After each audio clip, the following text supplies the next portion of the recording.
The crystal chandelier cast a golden glow over the Ashworth family dinner, but my focus, as Alex Thorne, a seasoned forensic financial analyst, was fixed on a single anomaly, the invisible droplet in my own glass. Lady Eleanor, my mother-in-law, had just placed it down with a smile that was far too sweet. My trained eye, honed over thousands of financial dossiers, had caught the precise moment she subtly added something. It wasn't wine. It was a plan. And I quietly had swapped it. My original glass now sat before Lord Alistair, my father-in-law, who was engrossed in his phone, oblivious to what he'd just consumed. 45 minutes later, panic erupted, followed by chaos. A secret had been exposed, not mine, but theirs. I hadn't drunk it, but someone had. And that was just the beginning. Lord Alistair, a man known for his composure, was now violently ill in the downstairs powder room. The sounds echoing from within were enough to shatter the dinner's veneer of dignity. Lady Eleanor, her face ashen, tried to reassure Sophia and the remaining guests, dismissing it as a simple case of food poisoning. "Bad oysters from the golf club," she muttered, her voice laced with barely suppressed panic. I just sat there, calmly eating my chocolate mousse, observing. All my senses were tuned to Eleanor. When her eyes met mine across the table, a cold understanding passed between us. She knew I knew. And I knew she knew I knew. No accusations, no overt moves. Just a silent acknowledgement of a battle that had just begun. As the commotion subsided, and Sophia was busy attending to her father, I quietly pocketed the untouched glass that had originally been meant for me. It was still pristine, physical evidence of what I'd just witnessed. I wasn't hot with explosive anger. No, that wasn't my way. My anger was something colder, more methodical. It was calculated. That Monday morning, I took the glass to Dr. Anya Sharma's lab, a former client and now a trusted associate. Her lab, with its gleaming equipment and stainless steel surfaces, was where unpleasant truths often came to light. "Personal or professional, Alex?" she asked, looking at me over her safety glasses. "Family matter," I replied curtly. 3 days later, my phone rang. "Alex, what was in that drink?" It was a potent tranquilizer. Nothing lethal, but enough to knock out a bull for hours, maybe cause some memory loss. "Where did you get this?" Anya asked. "Just send me the report," I said. "And thank you." She knew I wouldn't elaborate. I had the confirmation I needed. The truth was starting to unravel. The Ashworth family, or rather, the Ashworth dynasty, was an entity I'd spent years trying to comprehend. Sophia and I met at a financial conference in Geneva, where I was presenting on uncovering a complex cross-border fraud. She, a brilliant architect, had been captivated by my meticulousness, and I was impressed by her intellect and independence. The connection was instant, but her family was another story.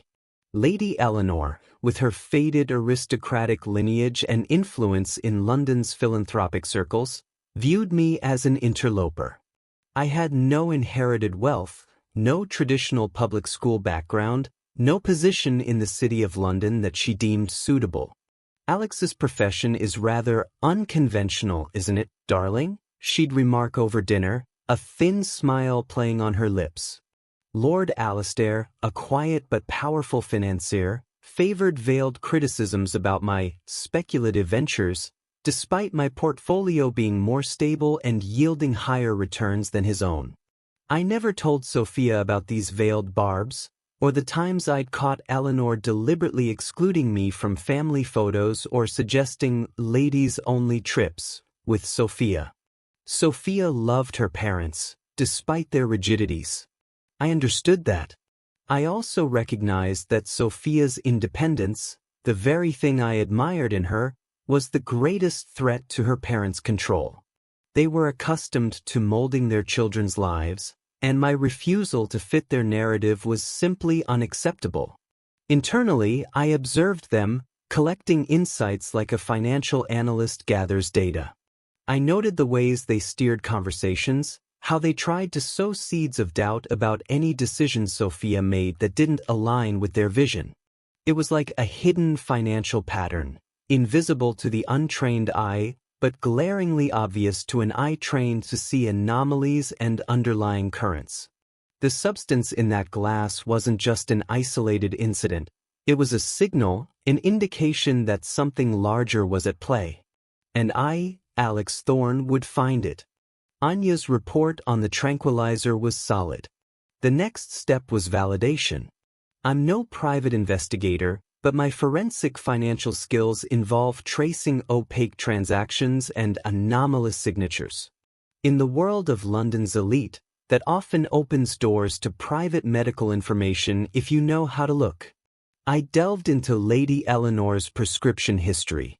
Nothing public, but private sources in pharmaceutical circles confirmed my suspicion. She had multiple, legitimate prescriptions for various sedatives from 3 separate private clinics.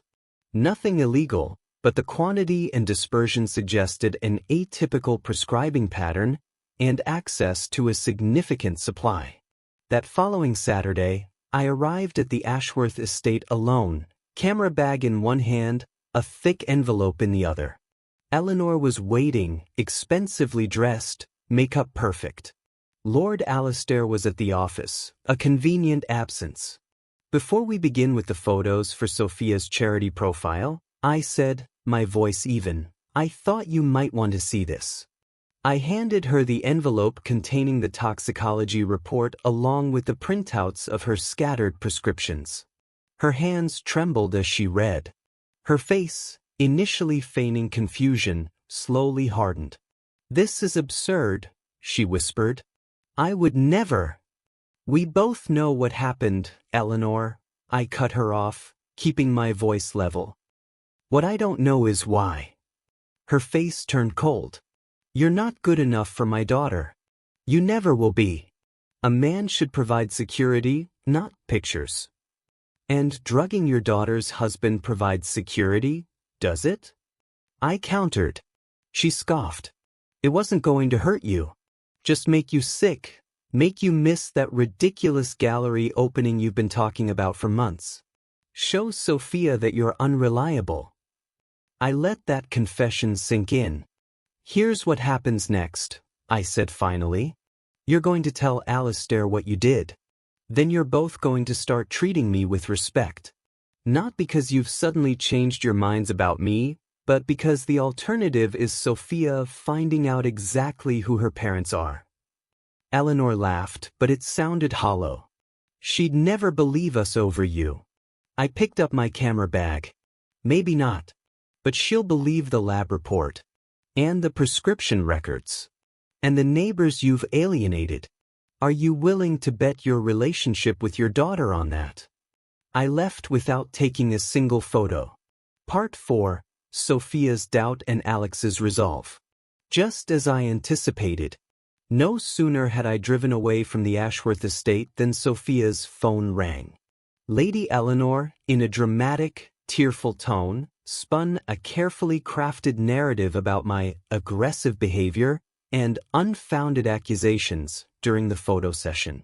Sophia, caught between her loyalty to me and her ingrained ties to her parents, was visibly shaken. Alex, Mum says you were quite hostile, Sophia said when I got home. Her eyes held a flicker of doubt I hadn't seen before, a painful mix of love and confusion. She wanted to believe me, but her parents' conditioning ran deep. I didn't try to explain or force her to believe me immediately. That wasn't my method. The truth needed to speak for itself. I knew that my preliminary confrontation with Lady Eleanor, however justified, was only a small step. For Sophia to fully grasp the truth, she needed to see it for herself.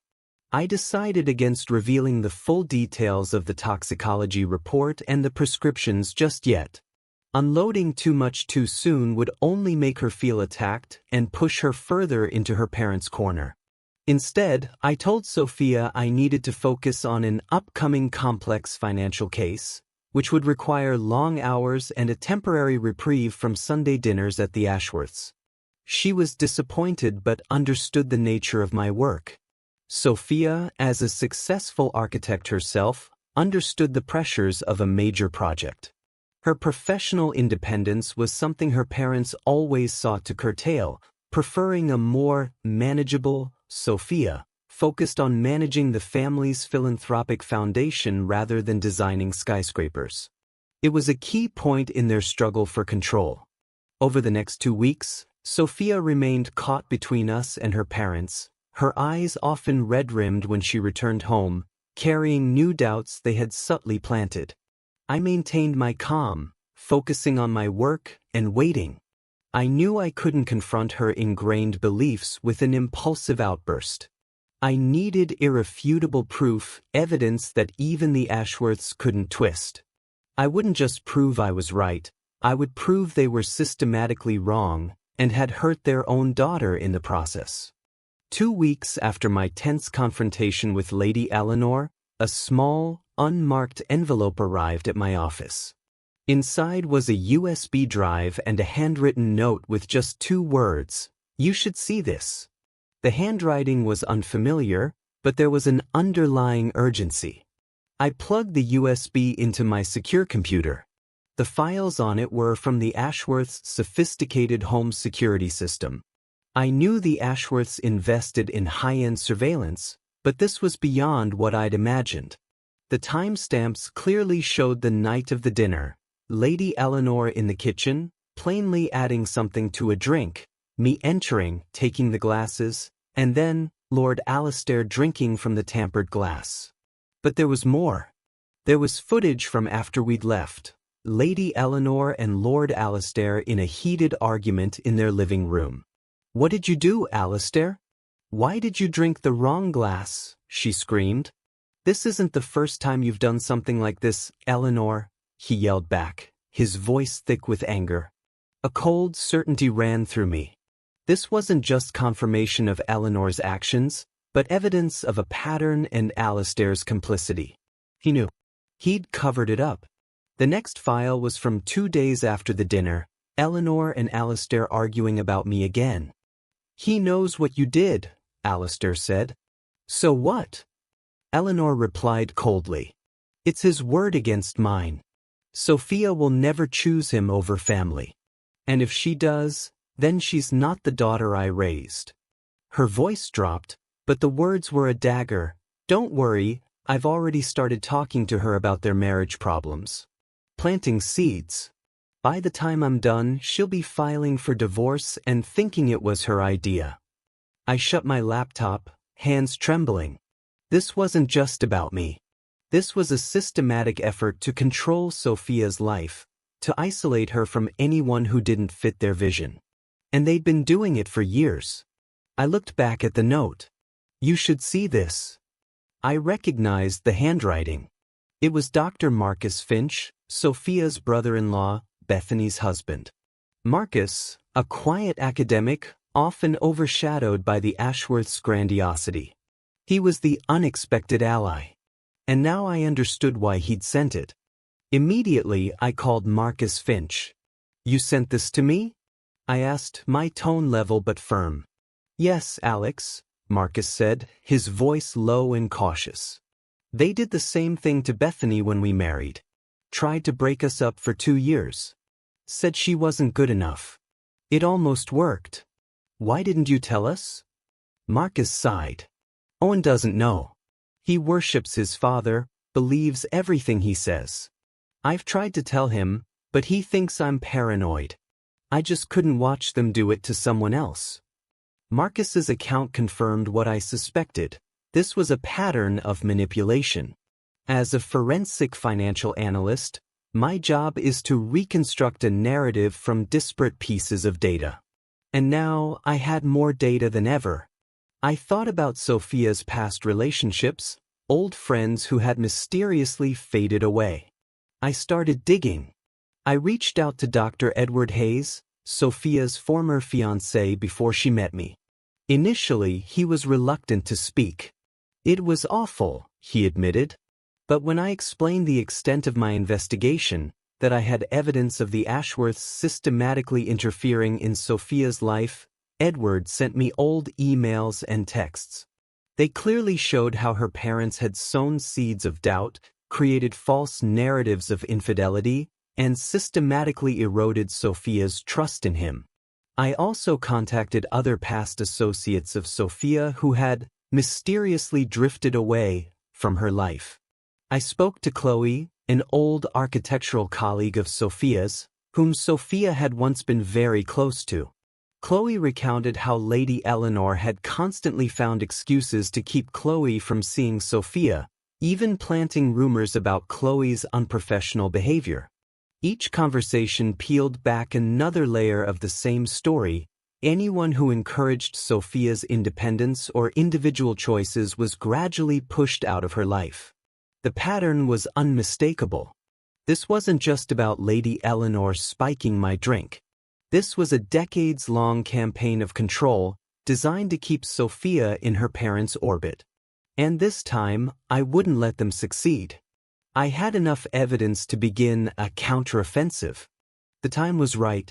I had amassed enough evidence, building a case that was airtight and undeniable.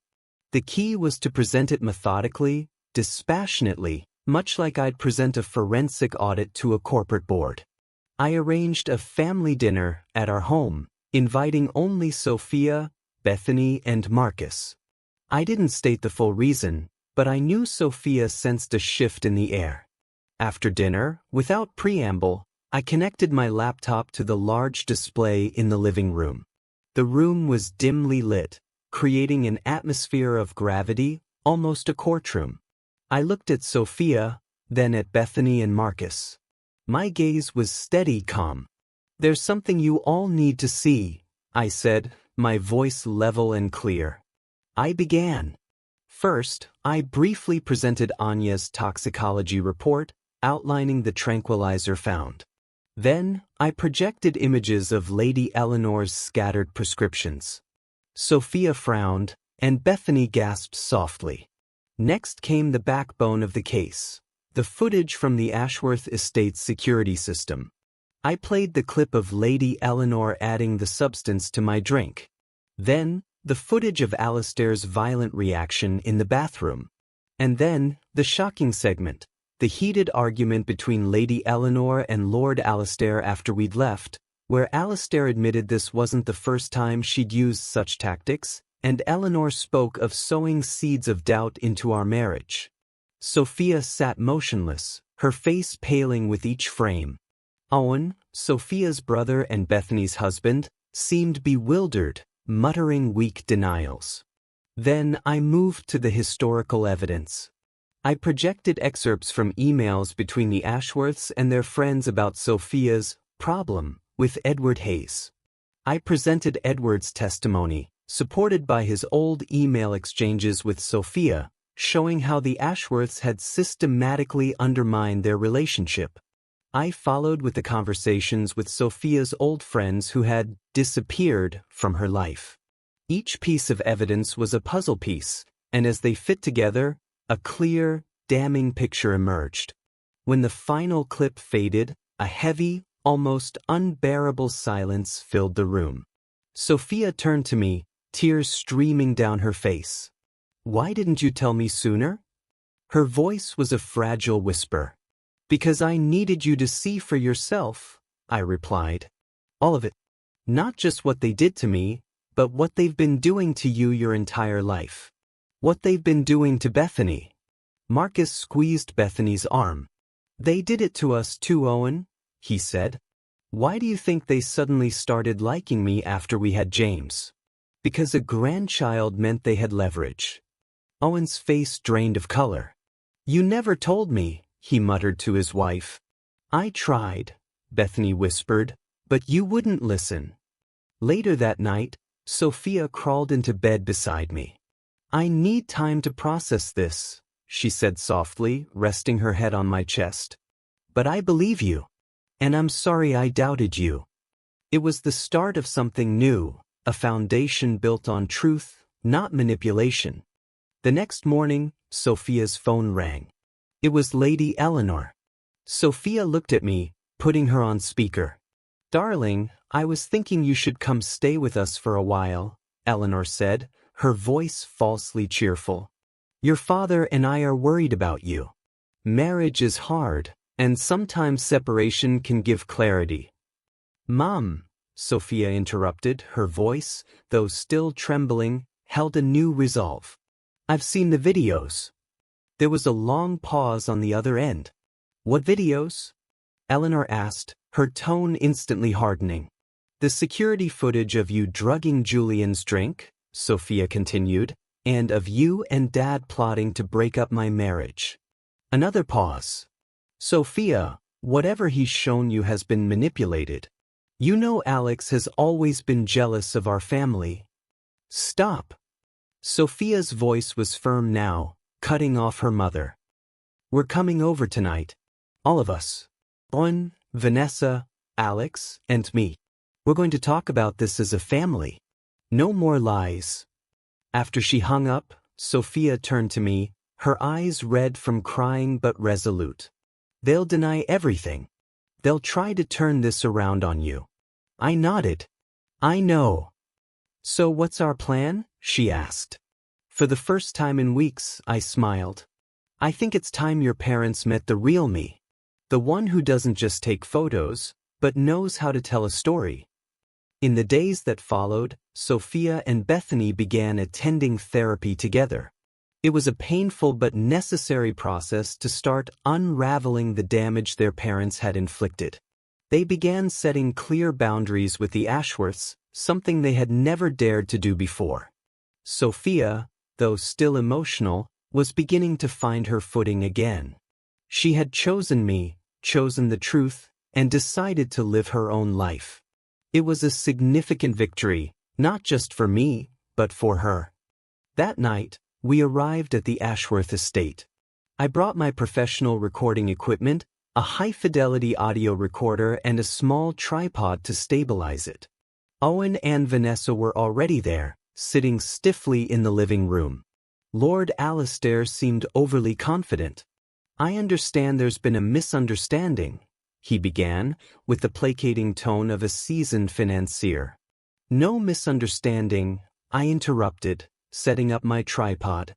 "I'm documenting this conversation for the family archives."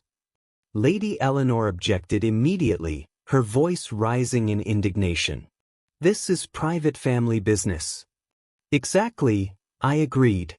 "Family business. And I'm family. Even though you've tried very hard to change that." For the next 2 hours, we laid it all out. The spiked drink. The manipulation. Edward Hayes and Sophia's other past friends. The pattern that had shaped Sophia's and Owen's entire lives. Lord Alistair and Lady Eleanor denied everything, of course. They called me unstable, manipulative. But with each denial, I played another clip, showed another email, or presented another testimony from another individual. Their faces grew paler, their denials weaker. Finally, Sophia stood up. Her eyes fixed on her parents, devoid of any lingering fear or doubt. "I love you both, Mum and Dad. You're my parents. But what you've done is unforgivable. You don't get to control my life anymore." Owen nodded, his face now hardened. "We're adults.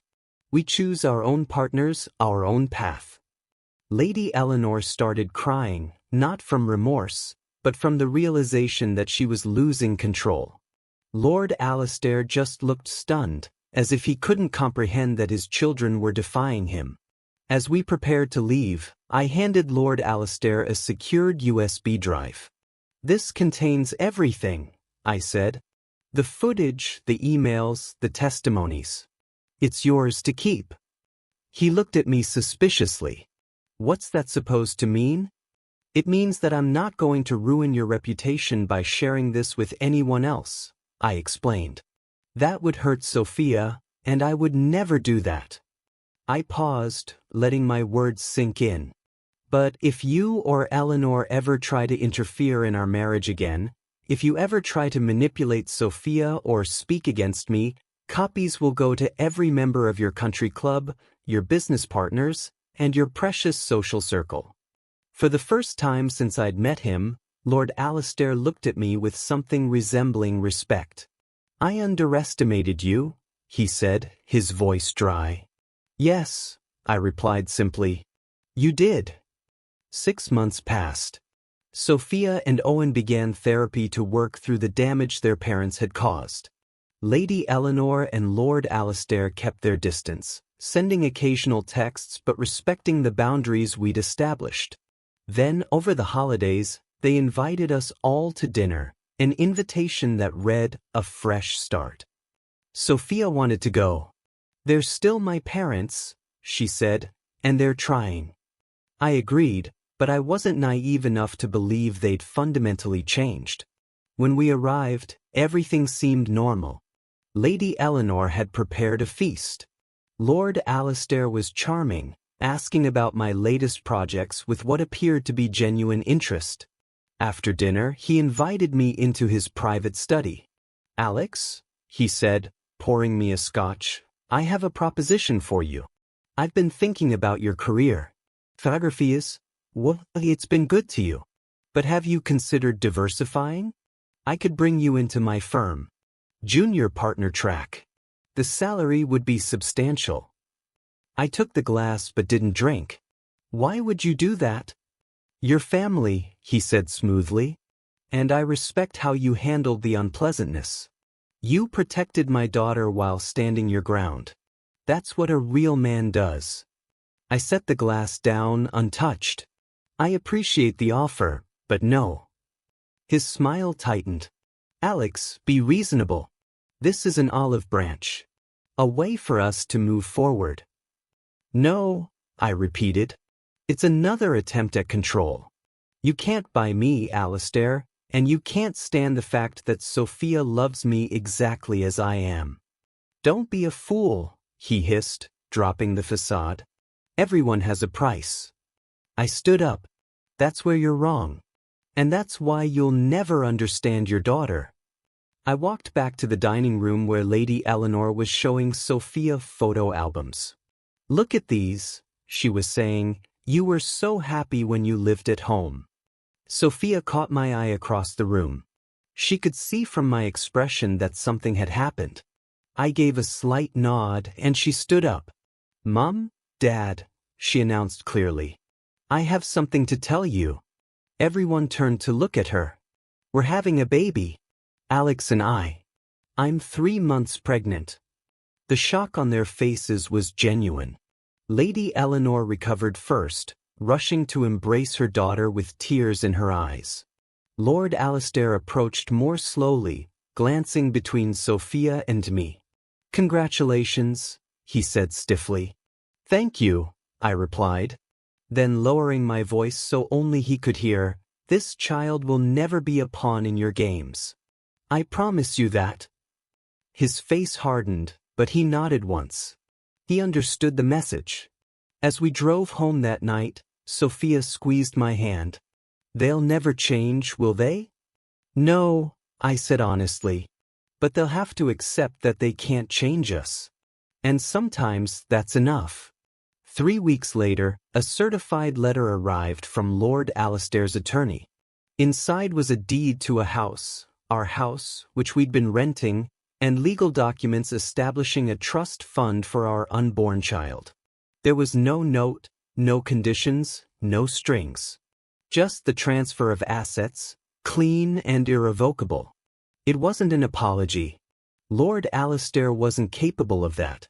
But it was an acknowledgement, perhaps the only one he could give, that we had won. Our daughter was born in summer. We named her Eliza, after my grandmother. When Lady Eleanor and Lord Alistair came to the hospital, they brought gifts but maintained a respectful distance. They cooed over the baby, took photos, and left without trying to give us parenting advice or financial lectures. Months passed. Our relationship with them settled into something resembling normalcy. They never apologized for what they'd done, but they stopped trying to control Sophia's life or undermine my career. One evening, as I was editing files in my home office, Sophia came in carrying Eliza. "My mother called," she said. "She wants us to come for Christmas." I looked up from my computer. "What do you want to do?" "I think we should go," she replied. "But with conditions. We stay at a hotel, not their house. We leave when we want to leave. No unsupervised time with Eliza." I nodded. "Sounds reasonable." She sat down beside me, gently bouncing the baby. "You know, I used to think success meant making my parents happy, getting their approval, meeting their expectations. And now..." She looked down at our daughter, then back at me. "Now I know it's about making choices I can be proud of, standing by the people I love." 2 weeks before Christmas, a large envelope arrived from Lord Alistair. Inside was a glossy brochure for his company's annual report. My photographs were featured throughout: landscapes, portraits, architectural shots. The work I'd done on my own terms, without his interference. There was a brief note: "Hired the best analyst I know. Thought you'd want a copy." It wasn't forgiveness or reconciliation. It was something else. Respect, perhaps. The acknowledgement that I was successful on my own terms, not his. I didn't call to thank him. We both understood this wasn't about gratitude. It was about recognizing the new boundaries, the new reality. That spring, I opened my own consulting firm in downtown London. At the grand opening, Sophia stood beside me, Eliza on her hip. My parents flew in from the US. Friends and clients filled the space, admiring the complex financial models and reports I'd crafted over the years. Lord Alistair and Lady Eleanor came too. Toward the end of the evening, they didn't stay long. Lady Eleanor held Eliza briefly under Sophia's watchful eye. Lord Alistair shook my hand, nodded at the framed financial charts with genuine approval, and left without making any suggestions about how I should run my business. As we locked up that night, Sophia asked, "Do you think they've changed?" I considered the question carefully. "No," I said finally, "but they've accepted that they can't change us. And sometimes that's enough." Later, as we sat on our porch overlooking the London skyline, Eliza asleep in her crib upstairs, I realized something I'd never fully articulated before. I hadn't won by playing Lord Alistair and Lady Eleanor's game. I'd won by refusing to play it at all. I'd stood my ground, protected what mattered, and built my life according to my own definition of success, not with schemes or manipulation, but with honesty and quiet persistence. In the end, that was the most satisfying revenge of all. Living well on my own terms, with the family I loved beside me.